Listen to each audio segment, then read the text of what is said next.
अस्सलामुअलैकुम। RNN news के साथ मैं हुसानिया शरीफ। सबसे पहले न्यूज़ हेडलाइन। इमरान खान ने लाहौर जलसे के शुरका से क्या अहद लिया? गुज़िश्ता रोज़ पाकिस्तान तहरीक इंसाफ ने लाहौर के ग्रेटर इकबाल पार्क में पावर शो किया और इस दौरान चेयरमैन PTI समेत PTI अरकान ने जलसे के शुरका से खिताब किया। खिताब में इमरान खान का कहना था कि हम जमहूरी पार्टी हैं और मुल्क में जमहूरियत चाहते हैं, लेकिन हम कभी भी इस सेलेक्टेड इम्पोर्टेंट हुकूमत को तस्लीम नहीं करेंगे।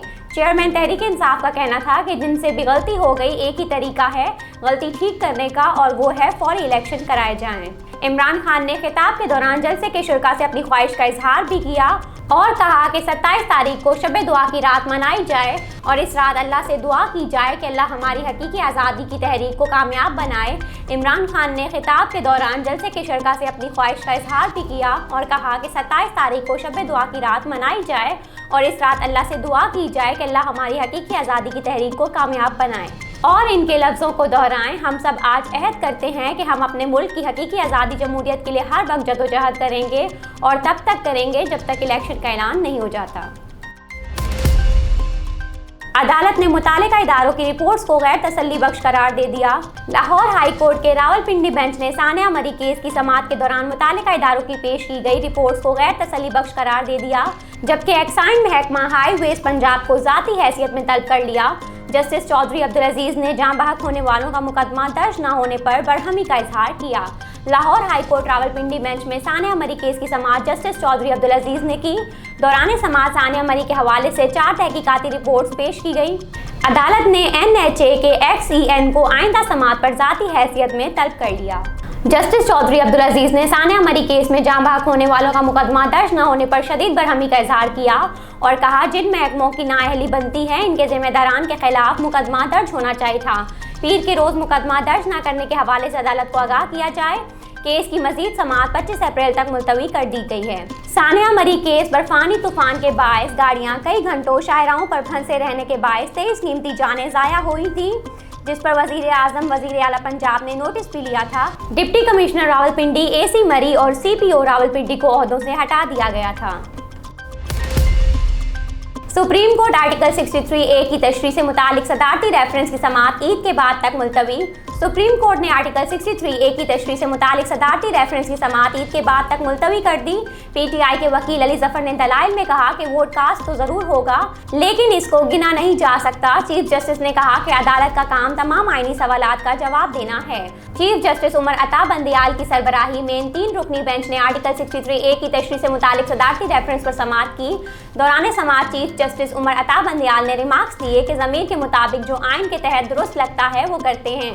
दुआ होती है कि हमारे फैसलों से मुल्क में बेहतरी हो। अदालत का काम तमाम आईनी सवालात का जवाब देना है। चीफ जस्टिस ने मजीद कहा कि मुल्क को मैच्योर जमहूरियत की तरफ लेकर जाना होगा, जिसके लिए ज़रूरी है कि कानून साज से हासिल गुफ्तगू करें। जस्टिस जमाल खान मंदुखेल ने कहा कि क्या सियासी जमात इस कैंसर का इलाज खुद नहीं कर सकती? सियासी जमातों को तकलीफ है तो इलाज करें।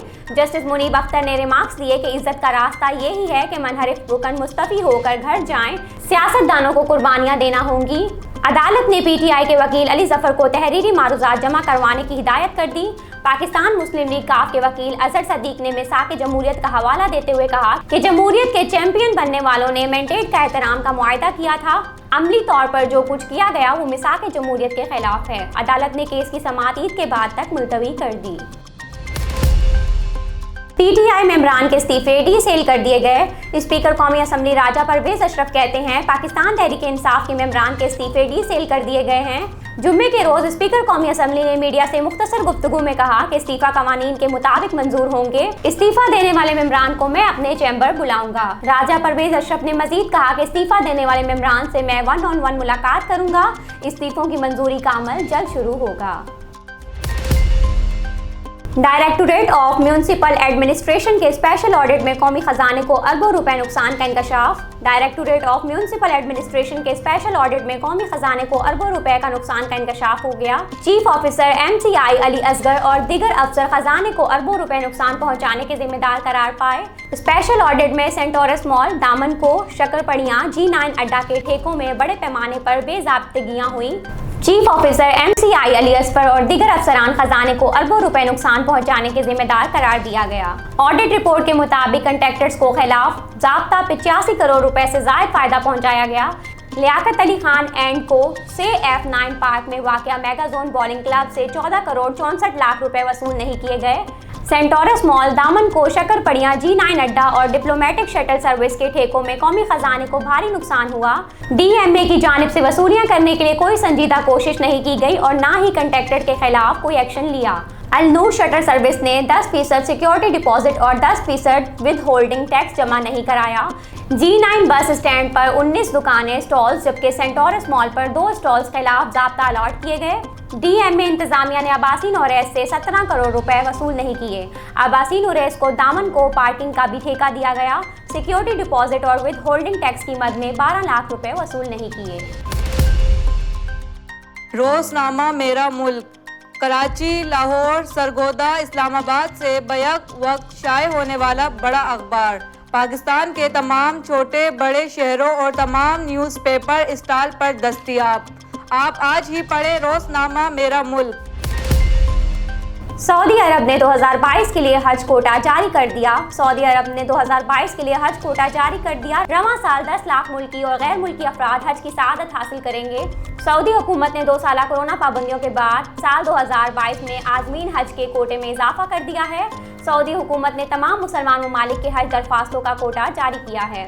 बांग्लादेश का हज कोटा 57,585, नाइजीरिया का 43,008, अफगानिस्तान का 13,582 और तुर्की का 37,770 है।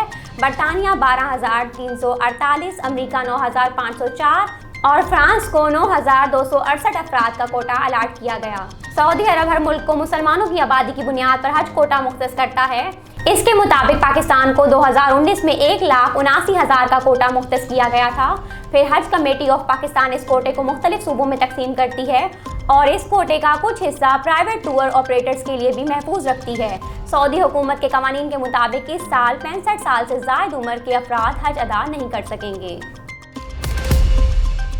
विफाकी काबीना में तोसी, 3 विफाकी वज़रा और 1 वज़ीर मुमलिकत ने हल्फ उठा लिया। विफाकी काबीना में तोसी हो गई, 3 विफाकी वज़रा और 1 वज़ीर मुमलिकत ने हल्फ उठा लिया।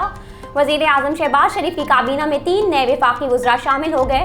जावेद लतीफ़, चौधरी सालिक हुसैन और आगा हसन बलोच ने हल्फ उठा लिया। सदर मुमलिकत डॉक्टर आरिफ अलवी ने तीनों विफाकी वज़रा से हल्फ लिया। ऐवान सदर में होने वाली तकरीब में वज़ीर आज़म शहबाज शरीफ ने भी शिरकत की। जावेद लतीफ़ का ताल्लुक मुस्लिम लीग नून, चौधरी सालिक हुसैन का मुस्लिम लीग काफ और आगा हसन बलोच का ताल्लुक BNP मैंगल से है। सदर मुमलिकत ने BNP के मोहम्मद हाशिम नोतज़ई से भी वज़ीर मुमलिकत के ओहदे का हल्फ लिया। हल्फ उठाने वाले वज़रा की वज़ारतों का ऐलान बाद में किया जाएगा। 3 नए विफाकी वज़रा और 1 वज़ीर मुमलिकत की शमूलियत के बाद विफाकी काबीना के अरकान की तादाद 37 हो गई। विफाकी काबीना में 33 विफाकी वज़रा और 4 वज़राए मुमलिकत शामिल हैं। दहशतगर्दों ने बलोचिस्तान के इलाके और उनमें सिक्योरिटी फोर्सेस की चौकी पर हमला किया। दहशतगर्दों ने 21 और 22 अप्रैल के दरमियानी शब आवारान के इलाके काहान में सिक्योरिटी फोर्सेस की चौकी पर हमला किया। सिक्योरिटी फोर्सेस ने दहशतगर्द हमले को कामयाबी के साथ तसिया किया। ISPR के मुताबिक हमले के बाद सिक्योरिटी फोर्सेस ने करीबी पहाड़ों में फरार होने वाले दहशतगर्दों का ताक़ुब किया। दहशतगर्दों के साथ फायरिंग की शदीद तबादले में कौम के बहादुर सपोत मेजर शाहिद बशीर जावे शहादत नोश कर गए, जबकि एक जवान जख्मी भी हुआ। फायरिंग के तबादले में दहशतगर्दों को भी भारी नुकसान पहुंचा। ISPR के मुताबिक सिक्योरिटी फोर्सेस कौम के साथ मिलकर दहशतगर्दी के खात्मे के लिए पुरअज़म हैं। बलोचिस्तान के अमन, इस्तेहकाम और तरक्की को सबोताज करने की हर मुमकिन कोशिश नाकाम होगी। पाकिस्तान की अदालती तारीख में इस्लामाबाद हाई कोर्ट का गैर मामूली इक़दाम सामने आ गया। चीफ जस्टिस अतर मिनुल्लाह की कोर्ट में अदालती कार्रवाई की लाइव स्ट्रीमिंग का फैसला किया गया। Chief justice Islamabad high court Athar Minallah की अदालती कार्रवाई को ट्रायल के तौर पर महदूद पैमाने पर बराह रास्त दिखाया जाएगा। ट्रायल की कामयाबी के बाद वेबसाइट पर कोई भी आम शहरी अदालती कार्रवाई को लाइव देख सकेगा। लाइव स्ट्रीमिंग के लिए हाई कोर्ट के IT डिपार्टमेंट ने चीफ जस्टिस अतर मिनुल्लाह की कोर्ट में सिस्टम नस्ब कर दिया है।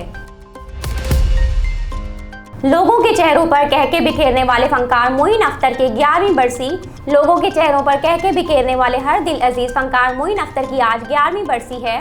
लाजवाब डायलॉग डिलीवरी और हर किरदार में हकीकत का रंग भर देने का फ़न रखने वाले मोइन अख्तर को अगर पाकिस्तान तारीख का सबसे वर्सटाइल फनकार कहा जाए तो शायद गलत ना होगा। TV ड्रामे हो या फिर सिल्वर स्क्रीन, मोइन अख्तर ने हर जगह अपनी लाजवाब अदाकारी के इनमिट नकोश छोड़े।